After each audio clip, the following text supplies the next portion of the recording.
Hello everyone, Jennifer with Crafty Bones.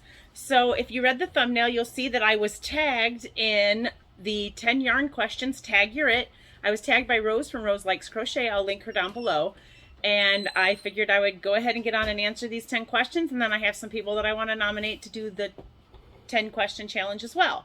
So the first question is, what is your favorite color of yarn? My favorite color of yarn is purple and anything in that family. So reds and blues, but mostly purple. Second one, what is your favorite weight of yarn? I never really thought about it. I don't think I have a favorite, but I use 4-weight more than anything else. So I guess I can go with 4-weight. It says, what is your favorite style of yarn? Don't have a favorite style. I like roving, I like chain spun, I like Z-twist, I like your basic everyday yarn. I think the only thing I ever didn't really care for was I think it's Unforgettable. No, it's Lion Brand homespun. I think that's it, where it's bumpy and it's hard to work with. It separates a lot. So I have a unfavorite, but I don't have a favorite. And favorite fiber of yarn. Well, I can't work with animals. It tends to make my fingers itch. I would work with acrylic exclusively if I had to, but I do like bamboos and softer cottons. But I guess acrylic would be my favorite since that's what I normally gravitate towards. And a favorite brand that I can get easily within my country, probably Big Twist. I use a lot of it. It's available in so many colors, and you can make any kind of project out of it and wash it and dry it. So beautiful. And what is your favorite brand that isn't easy to get within your country? Okay, so I have an obsession with things that I had difficult times getting a hold of. And if you've watched any of my previous videos from last year, you would know that the thing that I wanted more than anything was a tent ball from Spinrite. And I finally got some last year. So I'm going to say that wasn't easy for me to get, because you cannot just order online. You have to email them, and then they pick it, they email you, or they call you back, and you have to pay for it, and then they send it to you. It's not that difficult to get a hold of, but the first time I did order from Spinrite, I sent 2 emails, and so they called me twice, and I sent the first email and I didn't get a response, and I didn't realize that I wasn't going to get a response. So there was some difficulty, but it was all right in my head. It had nothing to do with Spinrite. And let's see, favorite yarn store and brick and mortar. So my favorite online yarn store would probably be Hirschner's. I love their coordinated trios that you can get. Even if they don't have a trio that you like, you can put your own together. And it's pretty reasonable. It's usually on sale for $5 for a ball, and it's an 8-ounce ball. So you get a decent amount of yardage for $5, and then so $15 for your trio, and shipping is reasonable most of the time.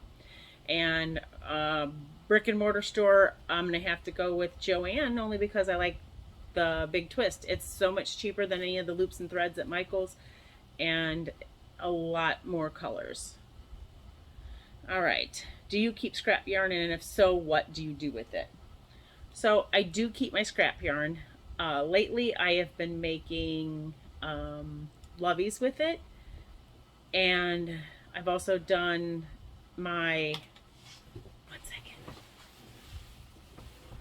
mosaic granny hat with scraps, and these were scraps from a blanket.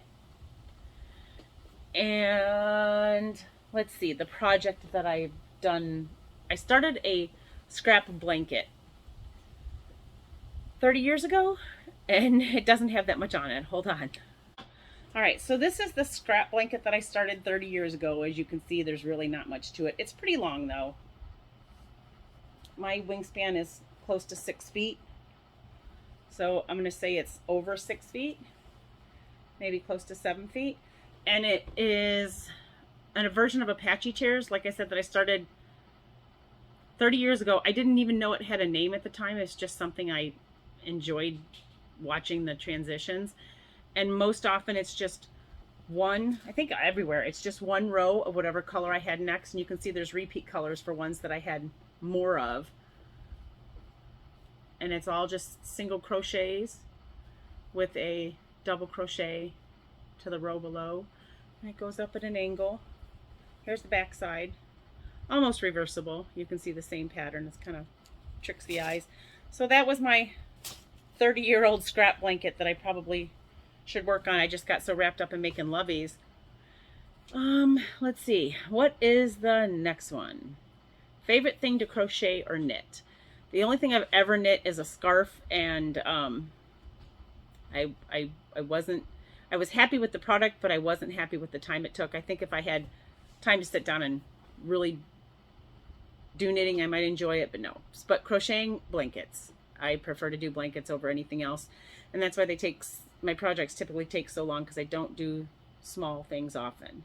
It says, if you could crochet or knit one thing for the rest of your life, what would it be and what yarn would you use? I would make blankets out of 4-weight acrylic. That's just where my bread and butter is. That's what I prefer to do. That's what I do most often, is blankets. And of any size. They could be baby blankets, throws, they could be twin size blankets, they could be queen full. I have made more than one king size bedspread crocheted, and then made matching pillow shams. So that would be it. Blankets out of 4-weight acrylic. Those are my 10 questions, and now I'm going to tag some people. And I want to invite to do the 10 questions Nancy from She's Got Yarn, Katrina from Katrina's Crochet World, Jennifer from Froggy Winna Knitting, and Kim from Affordably Crafty. So if you guys wouldn't mind, just go ahead and do your 10 questions. If you've already done them, that's great. And yeah, that's it. I'll have another video later today or tomorrow to talk about all the things that are going on besides the 10 questions, including an update on my mosaic granny beanie. All right, thanks for coming, and happy crocheting.